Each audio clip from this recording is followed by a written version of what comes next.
Começando mais um podcast Me Casa, eu sou o Cássio Rossini. E aí, Rodrigão?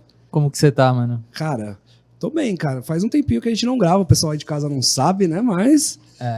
Agora a gente vai ter umas viagens também, né? Então o episódio que a gente vai gravar hoje aqui, eu acho que vai ser útil pra gente e pra outras pessoas também da nossa audiência, né? Exatamente, pra quem acompanhou o podcast nos últimos meses, viu que eu fui pra Alemanha, o Matheus tava no Chile, falou, o que esses caras? Tô ganhando dinheiro, né? Estão viajando bastante, né? Estão querendo gastar em euro, em dólar, mas eu vou te falar que não é fácil não, viu? Não é fácil, tá difícil a situação do brasileiro, né? Perante aos, Tá difícil. principalmente aos Estados Unidos.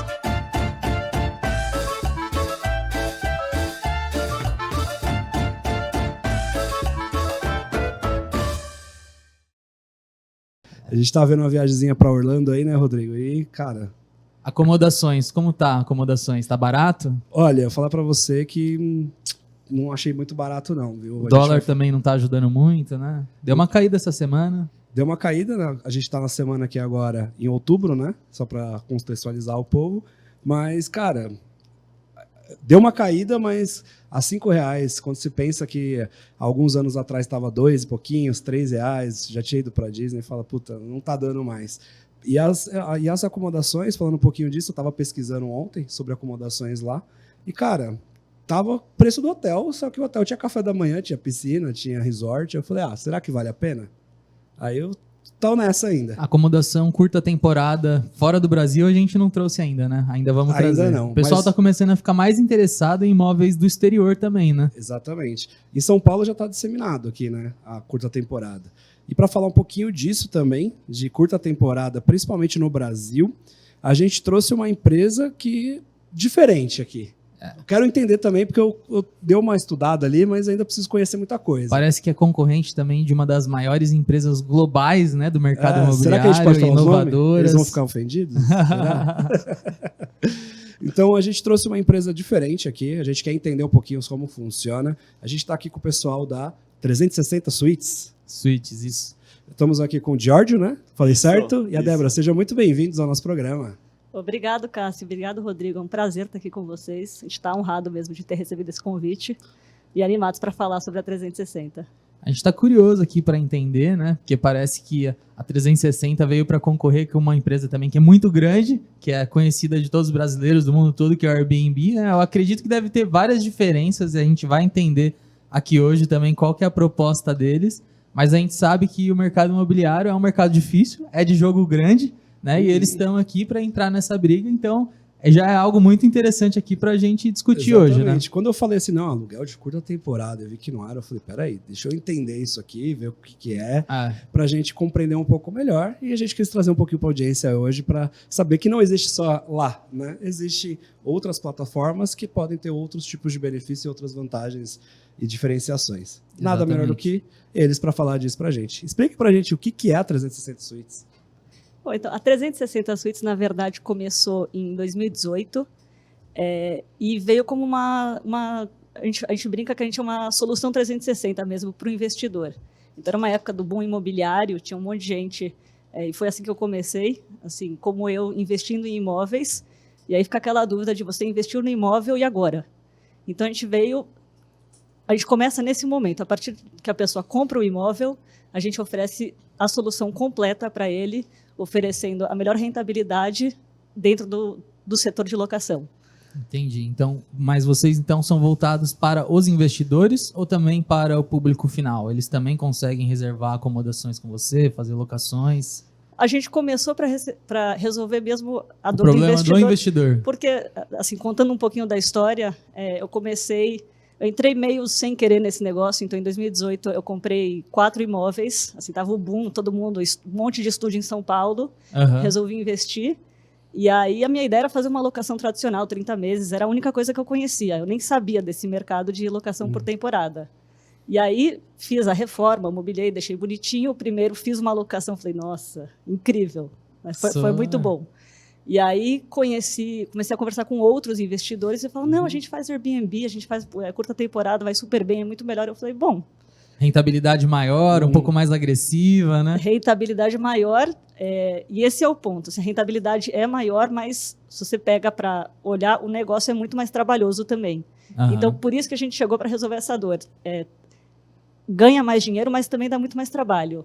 E aí a gente começou a construir esse negócio, começou com 4, foi crescendo. Hoje estamos chegando em 2.000 unidades já ativas em São Paulo e no Rio de Janeiro, muito focado em locação. Aí a gente fala assim de curta, né, desde um dia até um mês, um ano, você pode ficar pelo tempo que quiser. A ideia é realmente ser uma solução 360, como a Débora falou, para o investidor. Entendi. Que ele comprou o imóvel, a gente tem todos os produtos para resolver essa dor dele, mas também para quem vai utilizar aquele apartamento. Seja um uso de uma noite para vir para um show, seja um cara que vai ficar um mês em São Paulo, mas também moradia. A gente hoje tem uma boa parcela dos nossos apartamentos ocupados por moradores em si. Então é uma solução 360 para os dois lados, para o cliente e também para o investidor imobiliário. Não, isso é verdade, né? Quando fala que dá mais rentabilidade a alocação por temporada, dá mais trabalho também, né? Então, assim, você precisa ter uma forma de conseguir entregar aquilo também para os seus clientes, né? Porque, assim, você ter uma pessoa que vai ficar ali por 3 anos é diferente de uma que pode entrar num dia, sair no outro e já vai entrar outra no dia seguinte. E o lençol, e a toalha, e o chão, tá limpo, a pessoa sujou, não sujou, deixou resto de comida, deixou lixo. Não, até negociação. Tipo assim, agora que a gente tá reservando coisa também, eu pelo menos, velho, eu sou o cara chato que fica mandando mensagem pros proprietários. Eu falo, viu, essa taxa de limpeza aí tá, pô, tá $280 a taxa de limpeza, velho. Vamos negociar isso aí, né? Ficar uma semana e tal. E aí o cara tem que ter uma taxa de resposta de, tipo, 1 hora. Sim. Senão, e o cara não respondeu em 1 hora, perdeu, entendeu? A acomodação. Então, além disso, ainda tem essa atenção para vender, para conseguir lidar com o hóspede em si, né? Porque eu também peguei uma acomodação agora lá na praia, né? Cheguei lá, a hidro não tava ligando a mangueira. E aí... Só pegou por causa da hidro? Só pegou por causa da hidro. Não, foi uma frustração enorme na hora pra mim. Eu comecei a suar, falei, mano, não tô acreditando que eu vou passar por isso aqui. Aí mandei mensagem pra proprietária e não respondeu, entendeu? Aí demorou pra responder, você já fica naquela situação. E era tipo assim, domingo. A pessoa vai estar disponível domingo. Tipo, o cara queria ser investidor imobiliário para ele ter uma renda passiva e ficar tranquilo. Exato. E aí tem arrumando banheiro cara, de domingo. Aí tem o cara de filha da mãe ligando para ele domingo que a hidro não enche. Não, e eu fico pensando que o chuveiro da casa dele, a esposa tá uns 6 meses pedindo pra ele arrumar, ele não arruma. Aí da temporada também, ele fala, caramba, velho, isso não é renda passiva. Dá trabalho mesmo, não tem, A gente não tá tem aqui pra segredo. isso, né? A gente chegou na dor? Exatamente. A gente tá aqui para esse momento. Eu queria entender um pouco mais sobre isso, porque tem muitos investidores, incorporadores que acompanham aqui o podcast. O que tem nessa solução pro investidor, antes da gente entrar para a parte do consumidor final mesmo que vai fazer as locações? Para o investidor, é realmente isso que vocês falaram. Assim, o investidor ele compra imóvel e ele não quer mais ter dor de cabeça. Então, comprou, ele coloca na nossa mão. A gente tem uma parte que faz toda a obra. Então, a gente já decora, deixa ele pronto para locação por temporada. Quando o apartamento está pronto, já com enxoval, televisão, completinho, a gente começa a fazer a gestão. E aí a gente coloca em todas as plataformas. A gente tem uma série de ferramentas que ajuda a criar essa inteligência. Então, todo o atendimento, a operação fica com a gente. Inclusive pagadoria de contas, e para o proprietário a gente criou uma ferramenta que é o portal do investidor, que ele consegue ver em tempo real a rentabilidade, porque uma coisa do nosso negócio é uma renda variável, né? Então não é igual um aluguel fixo que você sabe que você alugou por R$1.500, chega no final do mês, é isso que vai ter. Então a gente é quase que um aplicativo e ele vai brincando para ver, esse mês está faturando tanto, então ele vai acompanhando ao longo do mês para saber como é que vai ser o resultado no final. Até a parte da venda também, das diárias para todo mundo, tudo? Isso. Estratégias para que lançar nas plataformas, tudo? Isso. E aí, assim, pensando na estratégia de venda, a gente tem algumas... A gente construiu, inclusive o Giorgio foi um dos cabeças desses projetos, que para você conseguir rentabilizar, você precisa precificar o ativo da forma certa. Então, como que a gente precifica? Quer saber? Giorgio, vai lá. Boa. Então, acho que dando um passo atrás, assim, né? Quando a gente fala de canal de venda, acho que começar como um concorrente do Airbnb, na realidade hoje o Airbnb, Booking.com, o Expedia, até mesmo o Quinto Andar, são todos canais de venda que a gente utiliza e é especializado. Inclusive, a gente é a maior conta do Airbnb no Brasil, né? Então, a gente... esses são os diferenciais da história do proprietário, né? Você não, o host tem que ter aquela taxa de resposta. Eu acho que eu já vi umas empresas que são hosts oficiais no Airbnb, né? Tipo, exato. Inclusive, eu acho que eu aluguei com um desse. Era lá dos Estados Unidos, mas eu acho que é uma empresa que gerencia diversas unidades. Isso. Tanto que lá num imóvel eles tinham 18 unidades. Ele falou, não, se você não gostou dessa aqui, olha aí dentro das 18 do meu anúncio. Eu falei, não, tá bom então. Eu olho lá sozinho. Mas é exatamente por aí, assim, a gente também trabalha dessa mesma forma, de uma forma bem verticalizada dentro de cada prédio, né? Entendi. E quando a gente fala do mercado de São Paulo, que é onde a gente começou, e hoje a grande maioria dos apartamentos são em São Paulo, a gente está falando de um mercado que tem uma alta demanda e uma demanda last minute. Então, uma demanda, as pessoas vão reservar com 1, 2 dias de antecedência, né? Então, por isso, o fator preço, ele é imprescindível para você rentabilizar bem seu imóvel, né? Ainda mais quando você tem uma concorrência que, para o cliente final, você está concorrendo com um quarto de hotel, com outro host, né? Então, a gente desenvolveu, logo no começo, era ainda a pandemia, né? Era ainda a pandemia, assim, 2021, a gente desenvolveu um algoritmo de precificação em que ele garante essa escalabilidade na nossa mudança de preço. Então, basicamente, a gente tem um algoritmo que ele passa por todos os apartamentos, todas as datas, faz um scraping do mercado também em relação a preço e garante uma pequena mudança para cima ou para baixo 12 vezes ao dia. Caraca, velho. Ô, agora eu entendi por que eu tava ficando maluco. Por que vocês fazem isso, meu Deus do céu, com a gente, velho? De verdade. Não é 12 vezes ao dia, eu acho que é umas 50. Porque, de verdade, eu atualizo a página, o preço muda. É bizarro. Até a VPN eu tava conectando já pra fazer a alocação do negócio. É sério mesmo? Sim. Tem esse tipo de coisa? Sim, é um modelo... Isso é revenue management, é a ciência que tem essa parte de precificação dinâmica. Originalmente vem de linha aérea, né? Então, linha aérea é o mais padrão que você tem essa precificação dinâmica, mas você vender um ticket de um avião é muito parecido com vender uma noite num short stay, porque tem essa questão de... É um produto extremamente perecível. Se você não vender à noite no seu apartamento hoje, você não vende mais. Você vende amanhã e tudo mais, mas você tem essa questão de... Se tão perecível, o preço é um fator crucial. Então, por isso que a gente vê que essas pequenas mudanças, primeiro, garante escalabilidade, porque no começo, quando tinha 100 apartamentos, eu até conseguia definir preço na mão ali, mas agora com 2.000 já não dá. E também é uma escalabilidade data-driven também. Então, a gente consegue ter as mudanças de preço baseado em dados, baseado em um modelo que a gente criou de otimização de receita, diversas vezes ao dia. Então, é uma coisa que garante rentabilidade mesmo com o crescimento exponencial que a gente vem passando. Não, e às vezes, assim, a margem pode estar muito nisso, né? Porque você deixa de alugar, se você deixa um preço fixo, muitas vezes, né? Igual uma pessoa que está tomando conta sozinha do seu imóvel.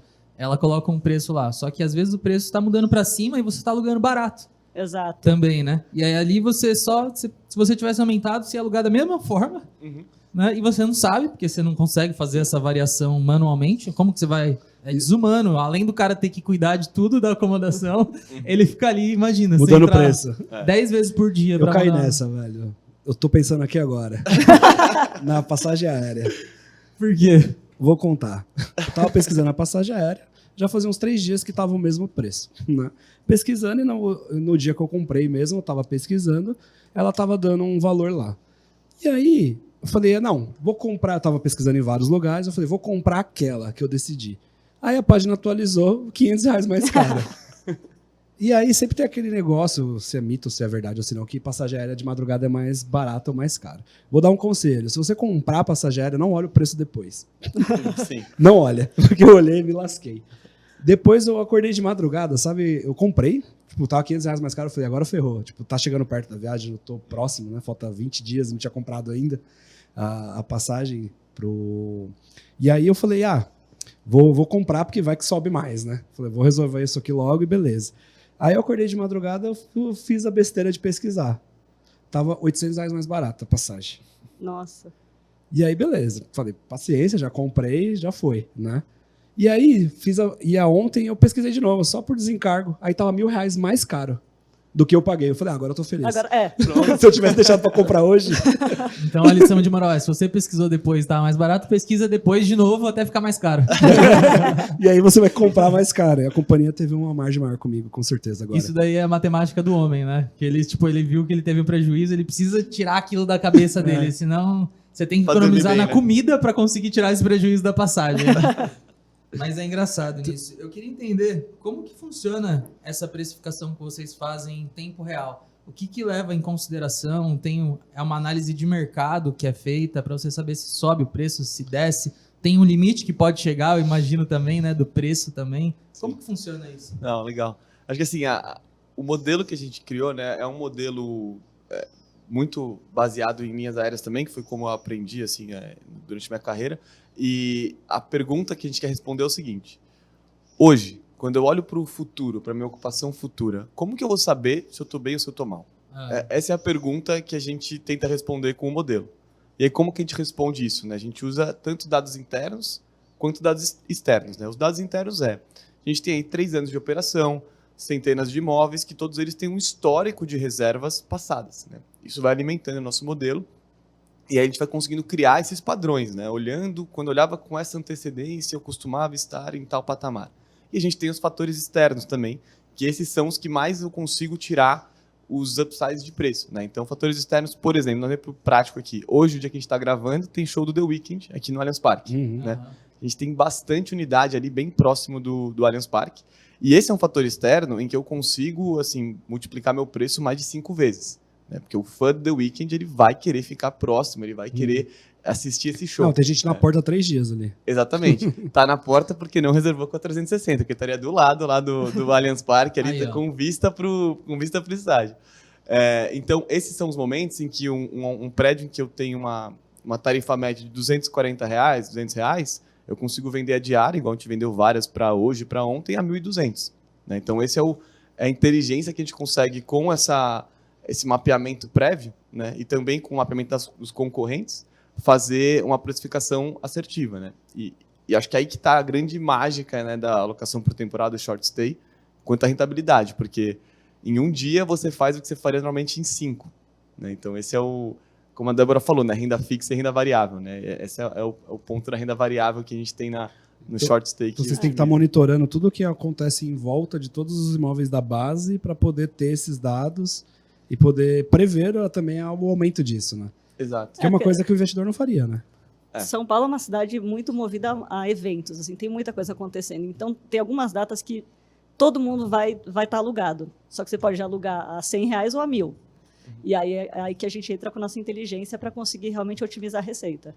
São dias que a gente fala, né? Não é questão se eu vou lotar, é a que preço que eu vou lotar. Né? Esse é aí que está a chave. E aí minha chefe sempre fala, pô, podia ser um pouquinho mais, né? E é legal, mas né? é bom, Porque tem essa parte do algoritmo também, mas ele também tem essa parte do fator externo no algoritmo também leva um tempo para ser construído ainda, né? Com Mesmo certeza. com a inteligência artificial hoje estando já bem desenvolvida, igual você falou, para ele entender que tem um show do The Weeknd ali e as acomodações perto tem que afetar o preço, também tem um trabalho aí para desenvolver, né? E às vezes você nem tem alguns eventos que mexem tanto que você não tem nem tempo de entender o que está acontecendo. Então, dando um exemplo, vai ter o show da Taylor Swift. De repente, começou a entrar um monte de reserva em novembro. Antes de entender o que está acontecendo, você fala, eu preciso subir preço. Depois eu vou ver o que está acontecendo. Às vezes acontece isso, vocês percebem que teve um fator externo porque começaram a reservar muito, Exato. e aí depois vocês perceberam isso? Porque é muito rápido. Anuncia, 5 minutos depois já começa a cair reserva, porque na micro-região, que é muito perto do evento, é muito rápido para reagir. E aí, depois você vai entender o que aconteceu. Mas primeiro... eu fico pensando, na base deles, eles conseguem entender isso muito mais rápido do que qualquer outro investidor. Né? Porque ele consegue ver um movimento de aumento ali dentro da plataforma, e a plataforma já está programada que se tivesse provavelmente esse aumento, já vai subir os preços automáticos. O investidor, ele não sabe nem quem é The Weeknd. A maioria deles vai falar, tá, beleza. Eu vou subir para quanto? Ele vai ter que esperar algumas pessoas subirem para ele começar a avaliar. Aí quando ele for alugar, quando ele for ver, o dele já está alugado. Exato. E aí ele já perdeu o time de subir o preço e perdeu a rentabilidade. Então acho que aí que está um grande X aí para o investidor. Ter essa inteligência a favor dele. Também como isso afeta assim a taxa de ocupação dos investidores? Porque às vezes o cara fica preocupado, né? Tipo assim, o preço vai subir muito, será que não vai alugar? Será que vai descer na hora certa esse negócio? O cara fica meio assim. É claro que com o histórico, tudo fica muito mais fácil, né? Porque ele sabe que, assim, funcionou ao longo do tempo, né? Mas eles têm uma preocupação, assim, com o mínimo de taxa de ocupação que vai ter. E eu fico pensando também sempre, não só na taxa de ocupação em si, porque às vezes o cara pode estar 100% taxa de ocupação e ele não está ganhando dinheiro, se ele está cobrando pouco também, né? Então também tem isso. Como que vocês avaliam essa balança, assim, para o investidor? Porque só de cobrar o preço também, às vezes, mais justo com o mercado, talvez você não precise de uma taxa de ocupação tão alta assim. né? Exato. Porque você está cobrando um preço equilibrado em outras datas. Como que vocês avaliam isso? Assim, é exatamente esse o equilíbrio assim que a gente busca, né, entre a ocupação e a tarifa média, né? A ocupação e o ticket médio, isso que vai gerar a eficiência do nosso negócio. E aí a gente hoje conseguiu construir, né, especialmente no mercado aqui de São Paulo, e no Rio a gente está aprendendo, né, para cada região e tipo de apartamento como que qual que tem que ser a alavanca que eu vou puxar a depender do apartamento e a depender da região. Então, quando a gente fala, por exemplo, do centro de São Paulo, é uma região que tem muitos prédios muito bem estruturados, com piscina, com rooftop maravilhoso, super instagramável, assim, prédios de estúdio, mas a região ela não é tão procurada assim, né? Uhum. Ela é procurada, mas desculpa, não é procurada por pessoas que estão dispostas a pagar muito. Então ali a gente sabe que a alavanca é a ocupação. Então ali eu sei Entendi. que eu não vou conseguir esticar muito meu preço, mas em contrapartida eu tenho um giro muito alto, né? Legal. Agora, quando eu vou para regiões, por exemplo, Vila Olímpia, regiões de Ibirapuera, Moema, que são regiões de ticket super alto, ali também tem uma demanda para alta ocupação, mas faz mais sentido eu cobrar uma tarifa média 50% maior e ter uma ocupação um pouquinho menor. Na eficiência ainda vou estar mais eficiente, né? Fora Legal que eu tenho isso, menos viu? custo também. E né? acaba sendo uma inteligência para cada tipo de imóvel que você tem, né? Porque às vezes não é saudável para aquele imóvel ele ter uma ocupação de 100%. Às vezes é melhor ele ter uma margem maior em menores diárias ali no mês, né? E fica mais saudável para ele ali também financeiramente, né? Exato. É legal isso. Essa composição que a gente acaba fazendo. A gente trabalha com muitos investidores que têm um grupo de imóveis também. Então a gente olha o portfólio como um todo Aham. e entende, não é sempre, se eu tenho 50 ativos para trabalhar numa região, eu não vou sempre usar a mesma estratégia. Então eu posso dosar, vou colocar 20% em estadias um pouco mais longas, vou trabalhar o short stay em 50%, e aí você vai dosando para chegar no cenário ótimo. Entendi. Essa estratégia é bem modular, assim, pelo que eu estou entendendo, né? Pode ser um investidor que ele tem Airbnb, ele pode ter também casa na praia, ele pode ter qualquer tipo de imóvel, que isso também se aplica, ele consegue trabalhar com vocês? Hoje a gente trabalha de forma verticalizada. Então, se a pessoa tem um ativo na praia ou até em São Paulo, mas numa região que a gente não trabalha, a gente não pega justamente porque a gente não tem a eficiência operacional. Entendi. Então vocês estão indo por região e ainda por tipo de imóvel também, que vocês são mais especializados já. Exato. A gente trabalha com um perfil que são imóveis compactos, bem localizados. Certo. Então, geralmente perto de metrô, em regiões mais procuradas, porque é onde a gente sabe que a gente vai conseguir trabalhar muito bem a locação por temporada, que é onde tem mais procura. Também, assim, a gente está falando muito da oferta, mas do lado da demanda, é muito importante você escolher os ativos certos, que vai ter gente querendo ficar lá. Então, vocês já têm alguns prédios que vocês trabalham e aí entram os investidores? Ou qual o mínimo assim, de imóveis eu teria que ter para poder entrar, se eu estiver nessa região e o meu prédio não tiver com o trabalho de vocês?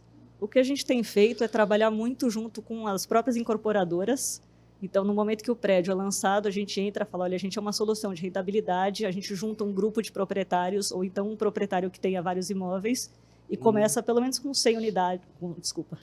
Nossa, Eu sonhando alto. No mínimo bilionário.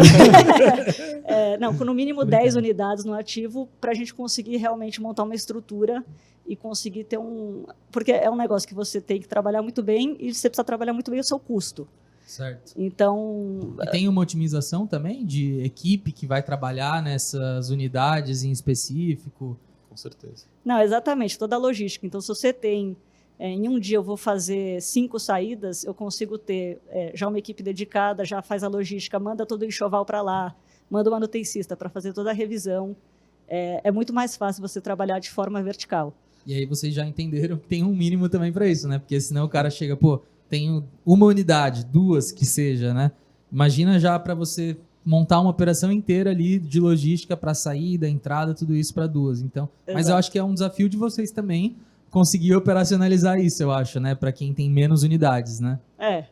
Esse é o grande desafio do negócio. Eu acho que a gente está estamos investindo nisso em ferramentas para conseguir trabalhar bem esses imóveis mais pulverizados, mas a gente tenta concentrar, mesmo se tem uma unidade, concentrar em hubs. Então, se eu tenho um nesse empreendimento, mas eu posso ter 3, 4 lá perto, 3, 4 em outro prédio. Entendi. Num contexto dentro para ter de um volume. raio, às vezes Isso. também esses ativos podem estar no mesmo raio. Exato. Então, se o investidor que quer contratar ali, ele precisa, se ele tiver ali naquele raio, aí ele pode entrar em contato com você mesmo, com a unidade, para conseguir operacionalizar. Então, ter feito vocês entendem primeiro para depois fazer a solução. Sim. Exato. Porque senão o custo não vale a pena nem para vocês e nem para eles se vocês forem cobrar o preço daquilo. Né? Exato. E o trabalho que dá para fazer, colocar essa unidade, ativar uma unidade, se eu não vou ter uma vantagem competitiva, assim, no sentido de conseguir entregar um melhor custo, entender muito bem a região, às vezes não faz sentido. Sabe? Então a gente gosta de entrar no negócio para ficar e não para arriscar.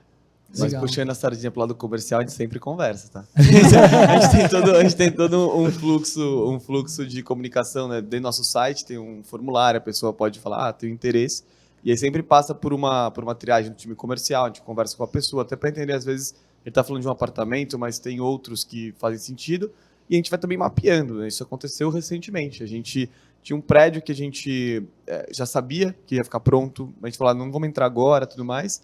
Aí veio um proprietário atrás da gente pelo nosso site, veio 2, veio 3, falou, não, então tem demanda aqui. E aí a gente entrou e hoje está com alguns apartamentos já assinados, um que acabou de ficar pronto, então ainda está no período de obra. Então, às vezes, a gente de forma, entendendo o que o mercado está pedindo, que as pessoas estão procurando a gente adapta a nossa estratégia, mas sempre com viés. Assim, a gente não entra num prédio, num empreendimento novo para ter uma unidade, é sempre para procurar a verticalização e a gente tem o time de expansão para isso. Né? Legal. Vocês falaram que ajudam também na parte de obra e reforma. Como que funciona isso? Vocês conectam com fornecedores e gerenciam isso para ele? Porque também isso já é um trabalho, outro trabalho já enorme, que eu imagino que seja também uma operação difícil e diferente disso que a gente conversou até agora, né? Porque a locação em si e a obra já é outro papo, né? A gente faz, mas a gente segmenta esse pedaço como se fosse 2 empresas mesmo. Certo. Então, eu comecei fazendo isso, assim, dos próprios apartamentos, eu comecei fazendo a obra, então, e eu sou muito chata com custo, assim, eu gosto de negociar bem, tá no sangue. E eu acho que no final, quando você está pensando num imóvel para investimento, não adianta você fazer a marcenaria mais linda do mundo, você colocar 1 milhão de coisa ripada, porque vai dar trabalho, vai dar manutenção. Então, eu acabei fazendo tanta obra que a gente criou esse know-how e hoje a gente já deixa ele pronto realmente para começar a operar. Então, já com o enxoval, flor no vaso, e aí a gente separa, né? Então, a parte de decoração entrega ele pronto e aí a parte de gestão começa a partir desse ponto. Aí o investidor ele já consegue ter uma noção de quanto ele vai investir já para ter a chave na mão, pronto para alugar. Ele já... Exato, porque a gente já faz o estudo. Você pagou X mil no imóvel, a decoração vai custar mais tanto. A gente faz um estudo de viabilidade. Então, olha, a nossa previsão é que no short stay, na locação por temporada, você vai rentabilizar tanto e já tem uma estimativa do resultado que ele vai ter no ano. Vocês têm uma média de valor que eles investem na reforma para deixar esses estúdios prontos? Porque imagino que é mais ou menos o mesmo tipo de imóvel, né, que vocês têm trabalhado. Sim. Muito estúdio. E a gente também tem a marcenaria e a gente recebe muito esses tipos de orçamento, de apartamento, estúdio e tudo mais. E é até difícil muitas vezes a negociação, justamente por esse ponto que você trouxe, né? Que o cara ele tá fazendo algo para investimento e aí assim, ele quer fazer algo muito bonito, só que ao mesmo tempo ele não pode gastar muito porque ele tem que rentabilizar aquele negócio, né? E aí deixar algo mais bonito ajuda para alugar também e tem essa balança, né? Vocês conseguiram já chegar talvez um preço ótimo, que é o ideal de decoração e também o ideal para você ter uma rentabilidade saudável aqui. Sim. Bom, acho que vocês sabem melhor que eu que o custo de deixar um apartamento pronto aumentou muito nesses últimos 4, 5 anos. Então, quando eu comecei, eu falava, não, eu consigo deixar um apartamento pronto, com 35 mil reais eu consigo fazer uma obra. Hoje, uma reforma inteira? Eu falei que eu gosto de negociar. Hoje em dia é impossível. Assim, então, para você conseguir deixar um apartamento de 30 metros quadrados pronto, vou dizer que é 60, 70 mil reais. Que é a média que dá mesmo. Com a reforma inteira já, com tudo, né? Com todos os eletros, toda a parte civil, fica na média desse possível, valor. sem ripado, tá, gente? Eu acho lindo. É que para o nosso modelo não funciona. Não, tem algumas soluções de ripado mais barato hoje que não são de madeira. Não vou puxar a sardinha porque eu não vendo, mas... Vamos conversar. E mais ou menos quanto tempo para o imóvel ficar pronto para locação? Desde que o investidor ele comprou o imóvel até ele estar pronto para começar a gerar renda? 60 dias. 60 dias não dá? 60 dias. Eu não acredito. É sério mesmo? 60 dias. Com a reforma, com tudo? Com tudo. Caraca, gente. E os projetos você já tem meio que definidos alguns padrões de projeto, Pra algumas atender coisas 60 são dias. pré-definidas para ganhar velocidade? Sim, até porque você entra num imóvel de 20, 30 metros, assim que você entra na planta, você já sabe onde as coisas vão. Porque Não tem muita opção. Não tem muita opção de troca, Cabe né? uma cama, cabe uma TV, uma bancada, a cozinha naquele lugar. Então, não tem muito segredo. Aí Não tem muito piso para pôr, né? Não tem Exato. muita coisa para instalar. assim, as coisas já têm o lugar certo. Então, acaba facilitando e acho que por isso que o tempo a gente Acaba consegue ficando fazer. mais curto. E eu acho que esse é o ganho também do que a Débora estava falando mais cedo sobre a parceria com a incorporadora, né? Porque muito desse projeto que a gente faz de eu faço estudo de viabilidade, já tenho um projeto de decoração e eu fazer a gestão, vem dessas parcerias com incorporadoras, em que a gente já recebe, já sabe como vai ser o produto, recebe as plantas Conhece previamente, muito bem já o imóvel, né? já conhece, então isso ajuda muito porque no momento que tiver a entrega da chave, a própria incorporadora já falou com a gente, já está preparado, já aciona os fornecedores, então é uma sinergia muito boa para todo mundo. Assim. Para negociar com os fornecedores também, né? Porque Exato. se você tem mais unidades, pô, tenho 10 apartamentos aqui, já é diferente, né? Não, e vocês sabem, se eu falo, eu vou fazer um armário, é um preço. Eu vou fazer 20 armários iguais, às vezes a gente consegue um preço um pouquinho melhor. Consegue com escala, mesmo. né? Uhum. Realmente, realmente. E vocês têm algum valor, assim, não valor, mas uma ideia de quanto tempo demora para retornar um investimento para o investidor? Como que vocês têm essa relação com o investidor para mostrar a rentabilidade para ele, né? Porque tem a rentabilidade da locação em si, tem a rentabilidade do imóvel inteiro que ele comprou e ele precisa pagar o imóvel também. Como que funciona esse lado para o investidor também, para ele acompanhar os investimentos dele? Tem uma média, a gente fala, não em tempo, mas em rendimento por mês. Então, se você fala numa alocação tradicional, geralmente falam que é 0,5% ao mês, um retorno ok. 0,5%, né? Falando de uma alocação por temporada flexível, a gente consegue rentabilizar um pouco mais. Então, depende muito de imóvel para imóvel, mas às vezes a gente consegue 0,8% e os que vão muito bem, 1,2% ao mês, nessa faixa. E eu acho que também essa conta, né, de payback depende muito como o cara comprou, né? Muitas vezes, bom, se o Felipe veio aqui no episódio anterior, ele certamente falou sobre o modelo, né? Que é mais tradicional, que a pessoa compra, faz o financiamento e com o valor de rentabilidade você vai pagando o seu financiamento. Então, isso é muito comum dos nossos investidores também, comprarem dessa forma. Então, aí a conta dele está muito ligada ao valor da prestação dele, porque ele fala, bom, se ele de graça. conseguir ganhar a rentabilidade ali que paga o financiamento dele, para ele tá tudo certo, né? Exatamente. Ele continua pagando vocês, continua pagando ali o financiamento dele tranquilinho e segue feliz na vida, né? Exato. Que eu acho que é o mais comum, né? Eu acho, os investidores se alavancarem em várias unidades com financiamento, né? Porque o cara que ele sabe que ele pode comprar um à vista, ele já financia 5, 7 de uma vez, né? Sim. E para vocês deve ser comum ter esse tipo de investidor também, né? Às vezes essa é a vantagem, o que acaba facilitando. Se você vai investir num fundo de investimento, por exemplo, você precisa colocar tudo à vista. E se você está comprando um ativo, você tem uma condição um pouco melhor. Acho que se você for comparar com 0,5 com a alocação padrão, é um trabalhinho a mais ali que se você deixar na mão deles, compensa, né? Rentabilidade. Compensa, com certeza. Essa rentabilidade que vocês trouxeram ali já incluindo o serviço de vocês, como que funciona para vocês também ganharem? Como que vocês ganham através do imóvel dos investidores? É uma assinatura? Está atrelado à rentabilidade do imóvel de alguma forma? Uma porcentagem, Nem tudo eu imagino que dê, né? Porque também tem custos envolvidos na operação. E como que funciona esse lado também? A gente trabalha com 2 modelos. Então, tem algumas regiões que a gente tem muita certeza do que a gente está fazendo, que a gente já conhece muito bem, então a gente prefere até pagar um valor fixo para o proprietário, fala, olha, o aluguel nessa região tá, esse valor eu vou te pagar isso e eu assumo o risco. Tem outras regiões que às vezes a gente não está entrando, ainda não conhece tão bem, e a gente trabalha com uma taxa de administração. E aí a gente ganha um percentual da receita.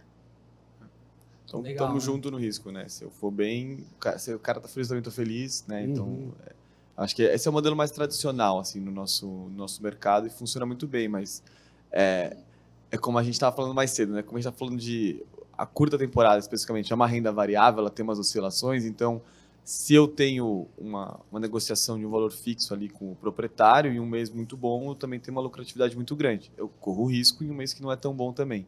Então, é uma composição de carteira mesmo que a gente faz, assim, pensando na saúde da empresa.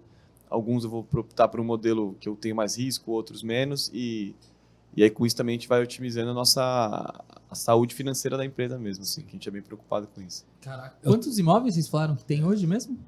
A gente vai chegar até o final do ano em 2.000 em operação. 2.000 imóveis. Caraca, é bastante imóvel para gerir. Quantas pessoas estão saindo de uma acomodação hoje? Será? Muita gente. Tem bastante, Muita né? gente, muita gente. Eu gostaria de fazer uma pergunta mais com viés do investidor mesmo, né? A gente vai alocar o apartamento ali. Deixa eu reformular, porque eu acho que eu me perdi. Eu esqueci a pergunta que eu ia fazer, na verdade. Segue aí, Rodrigo. Eu vou pensar de novo aqui, porque eu esqueci a pergunta que eu ia fazer, de fato. Já tá pensando no Eu tava pensando na apartamento outra ao contrário. coisa e fugiu a pergunta. Boa. A Vou gente está lembrar já falando já. aqui muito do investidor, mas tem um outro lado, né, que por enquanto a gente está falando só da oferta mesmo. Tem o lado da demanda, que você precisa estar realmente criar um produto que as pessoas vão querer ficar. Né? Então, é que eu falei, a gente hoje trabalha assim, tem gente que fica com a gente um dia, tem gente que mora com a gente, tem gente que vem às vezes fazer um tratamento médico, está reformando a casa, fica 2, 3 meses, e acho que isso é uma coisa que a gente foi mudando ao longo do tempo. Quando a gente começou, a gente era muito focado na curta temporada, assim, estadia média era 2, 3 dias. Hoje em dia, você vai aumentando o inventário, você vê que às vezes é bom realmente oferecer várias soluções. Então, se a pessoa quer ficar 1 ano, não tem problema, a gente acomoda. Se a pessoa quer ficar 1 mês, tudo bem. Se quer ficar 1 dia, também tudo bem. Eu acho que isso foi algo que a gente foi aprendendo ao longo do tempo, realmente para também diluir o risco, né? Porque, que nem o Giorgio falou, São Paulo, especificamente, o tempo de antecedência é muito curto. Então, se você trabalha só com alocação por temporada, se eu vou olhar para daqui 2 semanas, eu não sei o meu faturamento. Agora, se eu tenho um colchão de vendas, eu tenho uma base de 20%, 30% que está ficando mensalmente com a gente ou ficando anualmente, a gente consegue também, assim, pensando na saúde da empresa, equilibrar melhor as coisas.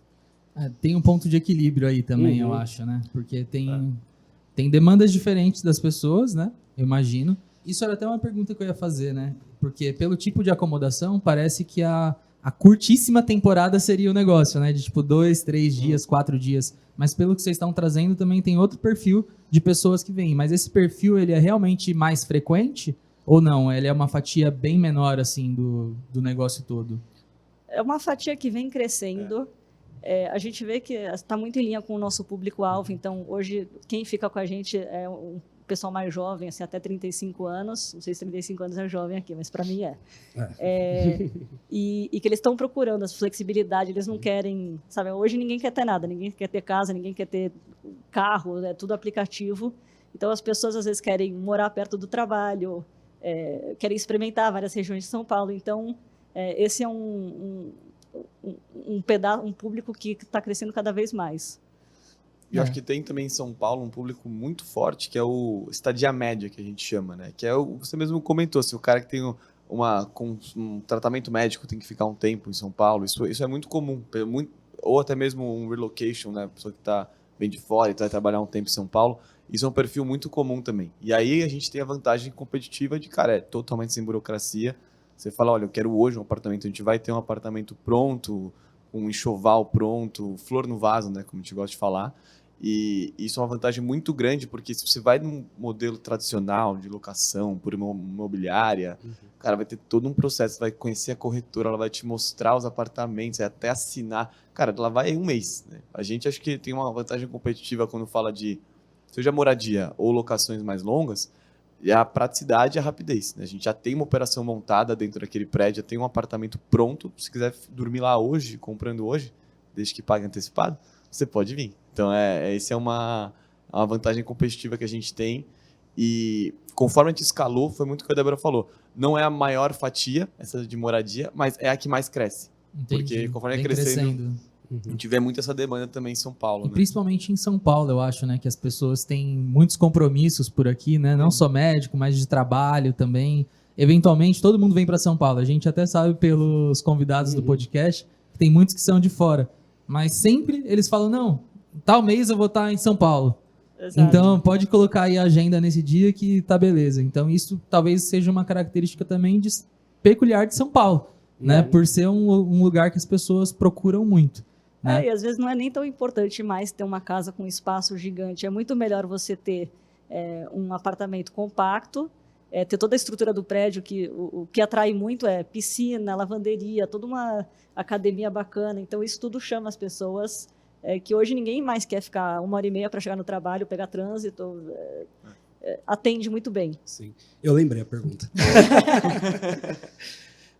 Do ponto de vista do investidor, a gente vê muito falar, comprei lá em 2018 4 estúdios, a gente já vê há muitos anos de falarem muito de investimento em estúdio.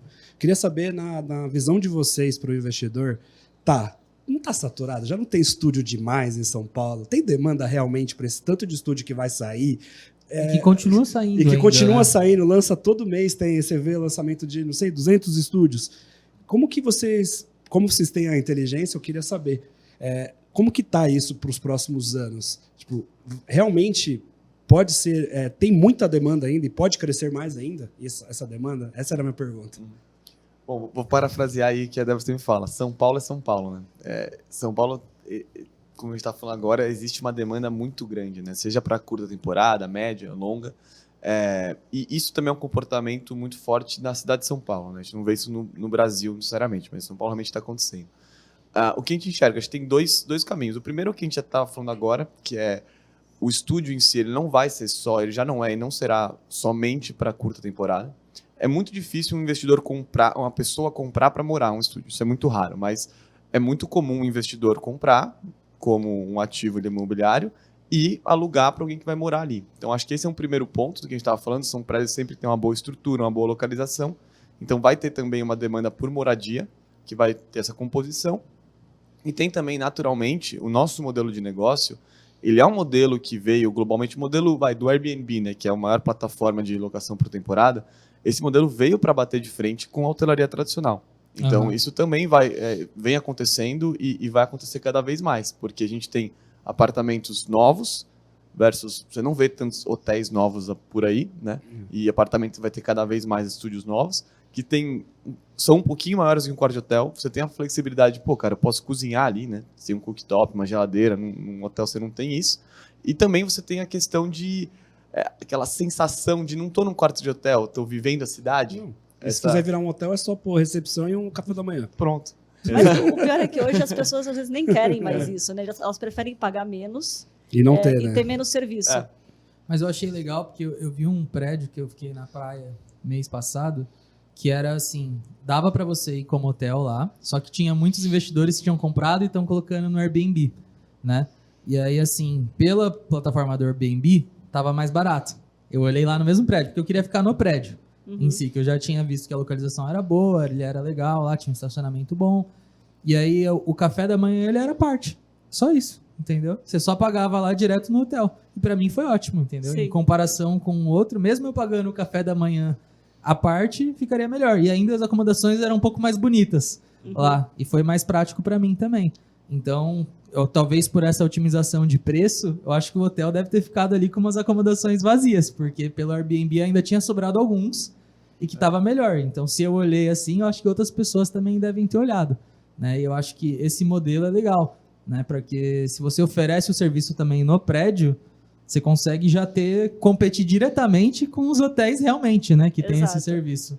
E aí que entra o ponto também da verticalização que a gente estava falando, né? Que a nossa estrutura de custo, ela é muito mais leve do que a estrutura de custo de um hotel, porque eu estou horizontalizado, né? Eu estou em vários lugares diferentes.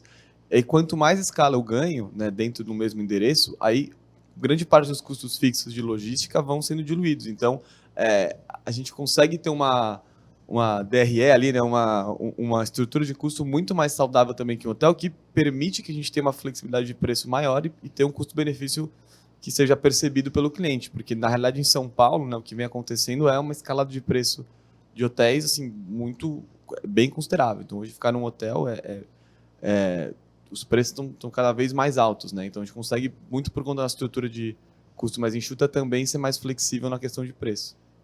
E uma coisa bacana, assim, pensando justamente nessa eficiência, é que se a gente pega a gente falou muito do portal do investidor, mas a gente também tem um outro lado, que é visando a demanda, que é o portal do cliente, que a gente não chama nem de site, a gente chama de portal, que hoje você está num hotel, você precisa fazer você quer estender, você quer fazer um early check-in, você desce na recepção, você fala com o recepcionista, você fala com o concierge. Hoje a gente está tentando dar toda a autonomia para esse cliente conseguir fazer tudo no celular dele. Então, se ele quer estender, quer cancelar, quer fazer qualquer pedido, manutenção, serviço de limpeza, ele consegue fazer de forma autônoma. Então, isso também ajuda, dentro da nossa estrutura de custo, isso ajuda bastante. Então quer dizer que se eu reservo com vocês uma acomodação, sei lá, pelo Airbnb, eu já vou ter acesso a isso também. Isso.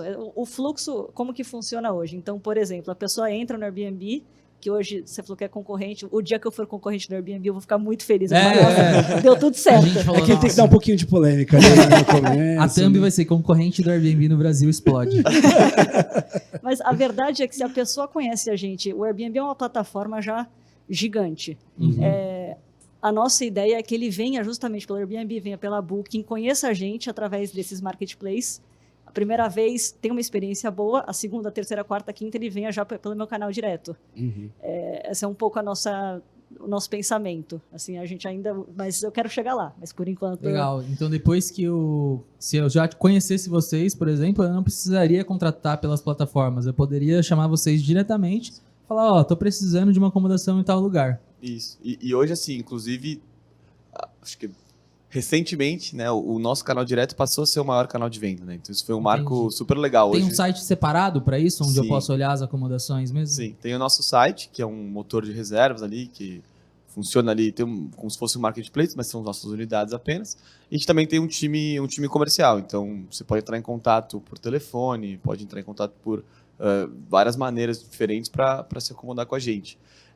E até na linha do que a Débora falou, né, de o cara entra normalmente por uma plataforma e depois volta direto com a gente, é muito pela experiência que você trouxe lá no começo, né, que você ficou na praia e aí você deu um problema, que é normal, dá problema numa experiência que não houve suporte porque não é o trabalho da pessoa, né, a gente tenta cativar muito por isso, né, e desde o começo, né, então quando o cara reserva por um Airbnb, ele já vai cair no nosso site para fazer o check-in digital. E já ali já começa uma diferenciação, né? Ele vai entrar no nosso site, vai ver que já é uma empresa, que é uma estrutura maior. Uma vez que ele preenche o check-in digital, ele já está automaticamente liberado na portaria, porque a gente já tem um sistema que faz isso.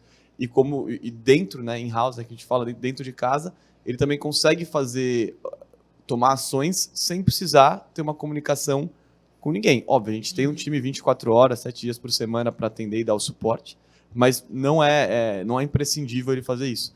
Então, esse é nessa que a gente pega o cara para na segunda vez voltar com a gente. Né? Tipo assim, o Airbnb ele é maravilhoso, né? Eu acho que a gente aqui concorda que ele é maravilhoso e a gente ama ele.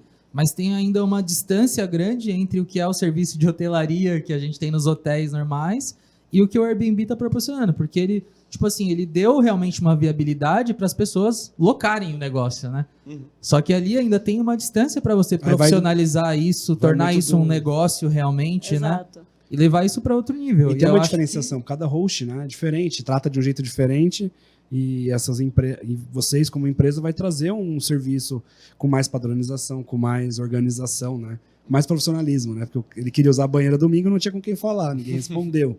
Pelo menos alguém ia falar, não, me desculpe, vou abater o valor dessa reserva. Não, e muitas vezes é uma preocupação que as famílias têm. Porque assim, por exemplo, eu não me importo em alugar pelo Airbnb. Agora, por exemplo, meu pai e minha mãe, eles já têm 50 anos de idade, vamos dizer assim.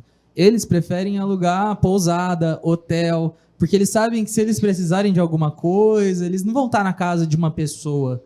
Então isso também ajuda, eu acho, porque se eles locam algo assim e tem um serviço por trás realmente, eles sabem que, se precisar de alguma coisa para minha família aqui, eu chamo e tá, beleza, entendeu?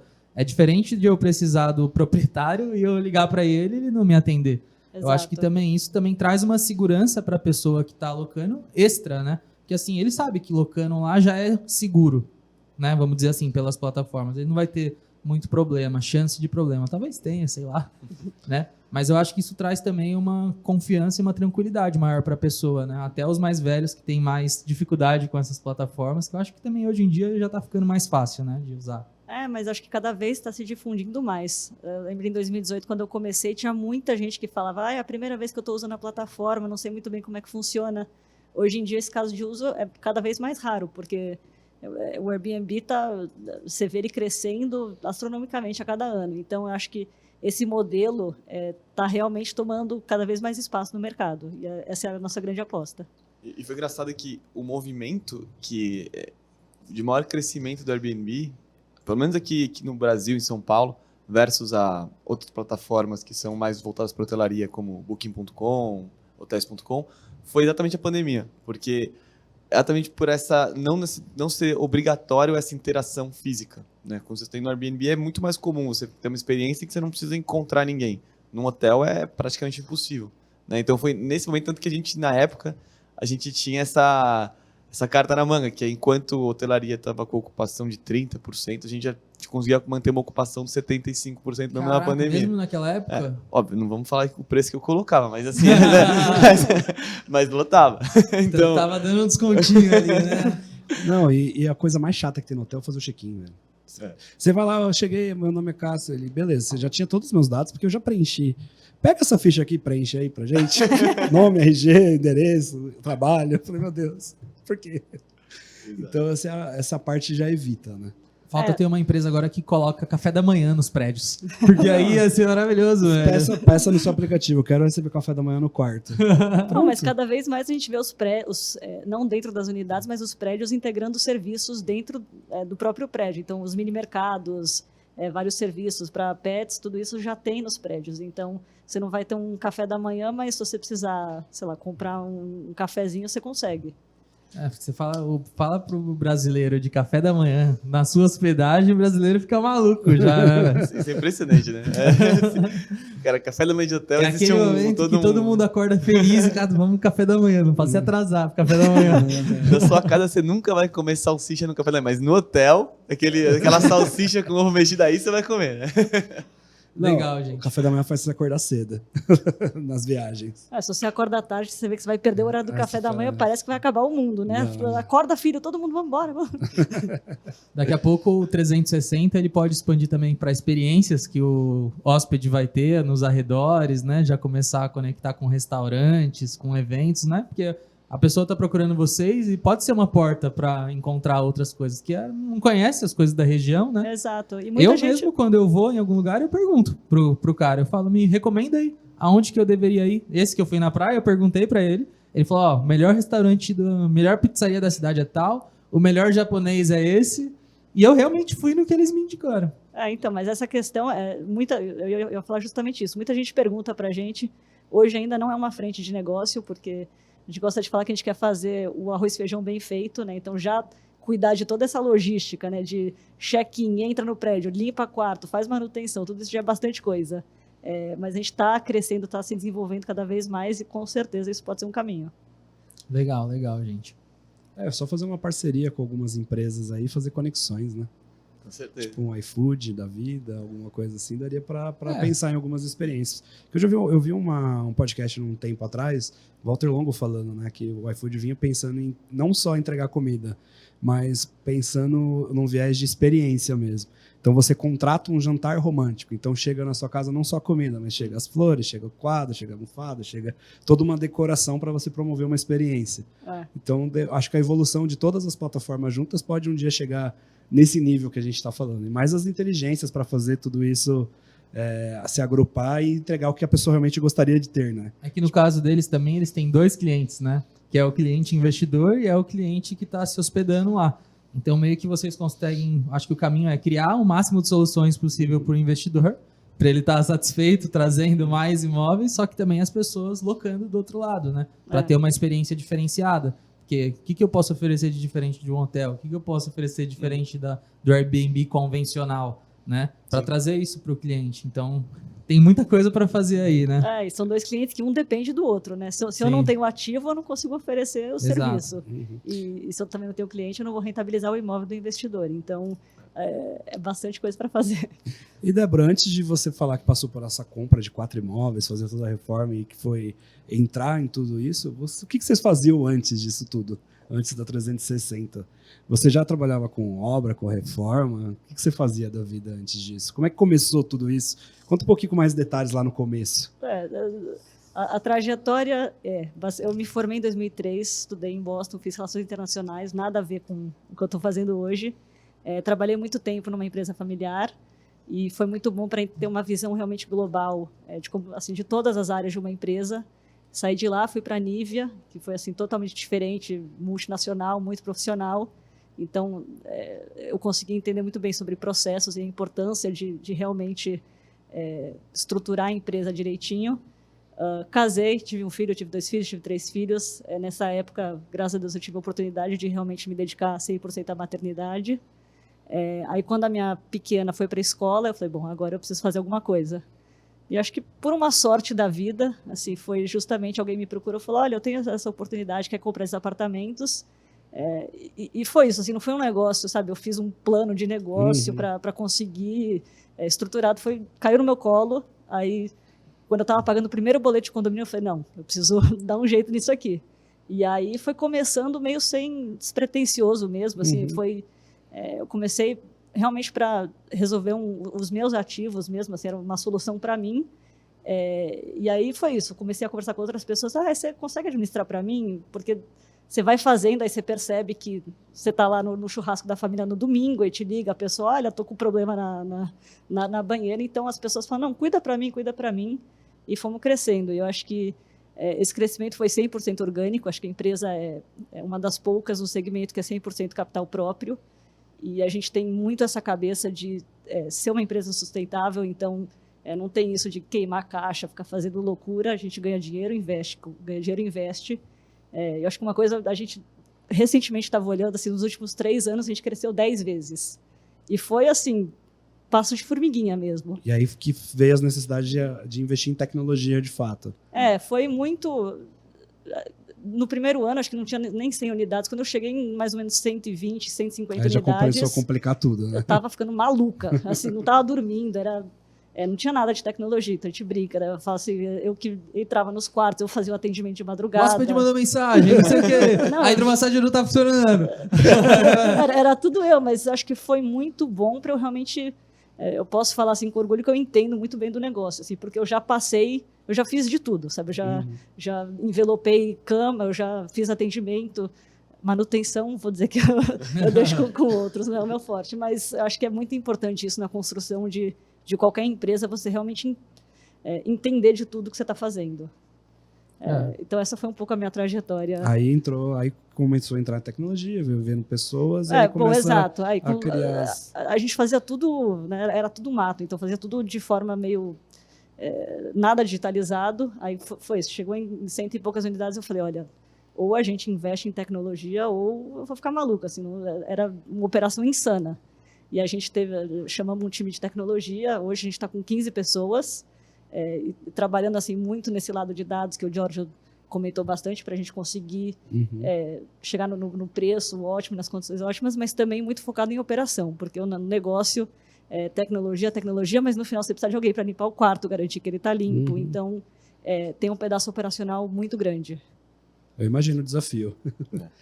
Qual que é o desafio hoje de expandir o negócio? É atrair novos imóveis? É trazer mais demanda de clientes? Como que é o desafio de vocês hoje para conseguir ir para mais regiões, atender mais pessoas e levar esse serviço para mais pessoas? Eu acho que o desafio realmente é achar os imóveis certos, porque do lado da demanda, a gente entra onde a gente sabe que realmente vai ter essa demanda, então... achar essas oportunidades verticais, porque, que nem você falou, se você consegue trabalhar de um em um, obviamente você vai ter um oceano azul por aí. Mas achar esses prédios que a gente consegue ter essa eficiência. Então, a gente vem crescendo mesmo, assim, cada ano. Esse mês a gente incorporou uma empresa que era do segmento. Eu acho que isso é uma frente de crescimento muito grande. Assim, players menores chegam nesse ponto, talvez que eu cheguei lá atrás, que sabe, você fala, isso aqui é insano, e aí a gente acaba trazendo eles para dentro de casa. Então, é uma forma de crescer também muito, muito boa para a gente. Qual que é a grande meta de vocês? Atingir 10 mil unidades? Qual que é a meta para 2020? Qual é o sonho grande? Você falou que esse ano vai chegar em 2 mil, né? Tem uma grande meta? Cara, acho que sim, a gente não colocou ainda esse grande número, assim, a gente está muito preocupado em crescer, assim, em focar nesse crescimento, não só número de unidades, faturamento, mas em melhoria na forma de trabalho também e como vou atender esse cliente, né? Mas eu acho que o momento que a gente conseguir realmente, que eu acho que é o sonho que eu tenho, assim, já conversou muito sobre isso, é de conseguir atender de forma 360, assim, tudo mesmo. Então, a gente conseguir ter algum controle desde o momento que tá ali desenvolvendo, tem aquele desenvolvimento imobiliário, tem uma parceria diretamente com quem está desenvolvendo aquele imóvel, até do outro lado dos clientes, de garantir a melhor experiência em todo tipo de hospedagem e agregando serviço, agregando os pontos diferenciais. Acho que esse vai ser um ponto, conseguir fazer isso em escala, seja com 5, 10, 15, 20 mil apartamentos. Acho que esse é um grande sonho que a gente tem, né, de ser essa solução para todo investidor imobiliário e também para todo aquele que vai consumir esse imóvel, né? Seja por um dia, uma semana, um mês, um ano. Assim. Acho que é uma missão assim, até de o que eu vou entregar para o cliente, assim, né? Realmente. Legal. Eu quero saber, todo hóspede quer fazer check-in mais cedo ou só eu mesmo que fico mandando mensagem? E check-out mais tarde. E check-out mais tarde. Eu acho que todo mundo tem esse negócio, né? Porque os caras colocam, pô, check-in 4 horas da tarde. 4 horas da tarde não dá, né, velho? Vamos chegar na hora do almoço ali, né? Você tem que aproveitar, né? O dia ainda. Check-in mais cedo, check-out mais tarde, ainda pede o descontinho da taxa de limpeza que você falou. Não. Eu sou o hóspede chato. Você vai Não, ter você é o aquela... hóspede normal. Ai, meu Deus do Você é céu. um hóspede muito normal. legal. Gostei dessa. Eu só quero um serviço bem prestado, entendeu? Eu quero usar mais pagando menos. Todo mundo quer isso, né? Ai, Deus, mas é isso, né? Cara, eu acho que deu para extrair bastante. Eu acho que deu para o pessoal entender que não é um Airbnb, de fato, né, concorrente, de fato, no Airbnb, mas uma plataforma que agregue, É complementar, na verdade, o né? Airbnb com muito mais inteligência. Né? Exato. Então, para você investidor aí que está sofrendo com o pessoal te ligando o tempo todo aí, que é precisando trocar chuveiro, tem mais de uma unidade, ou tem uns amigos que tem umas unidades no mesmo prédio, junta todo mundo aí, liga para eles lá, que eles vão resolver a vida de vocês aí. É isso aí. É isso aí. Foi mais uma em casa, né, Rodrigão? Vamos pedir para eles deixarem uma mensagem também, né? Claro, com certeza. Se vocês puderem deixar uma mensagem final aí para a audiência. Boa, vou aproveitar aqui e puxar pro lado comercial, que eu gosto. Ah lá. Vamos lá, isso aqui vai ao ar na semana da Black Friday, fiquei sabendo. Uhum. Então, já aproveitando aqui, vou até olhar pra câmera. Então, aproveitando aqui, quem chegou até esse momento do episódio, na semana da Black Friday, vai ter um link na bio, que a gente vai colocar. E vai ser uma promoção que eu nem vou falar o desconto, tá? É uma promoção assim, deu a louca no gerente. Só pra quem chegou até o final do episódio, na semana da Black Friday, vai ter condição super especial nos nossos apartamentos. Como a gente falou, solução 360. Seja moradia, ficar um dia, uma semana, vai ter condição muito especial. Então, quem ficou até aqui, muito obrigado, né, por escutar a gente e aproveita que vai ter uma promoçãozinha boa para vocês. Comenta aí 360 que a gente vai mandar o link. A gente pega o link lá com eles, do WhatsApp, da equipe, com o cupom e manda lá nos nossos posts, beleza? É isso aí. Boa. Bom, gente, obrigado. Foi um prazer falar com vocês, assim, de verdade. Muito gostosa a conversa. E vamos continuar se falando. Com certeza. Vamos Gostei muito da solução, inclusive para quem não tem um imóvel, quer começar já com trazer aqui, ter uma rendinha passiva, começar a pensar nisso, é legal de estudar o modelo de vocês e, pô, um dia eu quero chegar e ter 10 imóveis com vocês, viu? Eu também. Mas se abaixar o limite aí, vocês vão atualizando a gente e aí a gente vai vendo se dá. Eu tava pensando na temporada da série lá, né? A gente, pô, vai ter que virar 10 imóveis já agora. Pois é, a gente vai chegar lá. E é isso aí, pessoal. Esse foi mais uma Em Casa. Até a próxima semana. Muito E obrigado, tchau. tchau. Valeu. Obrigada. Boa.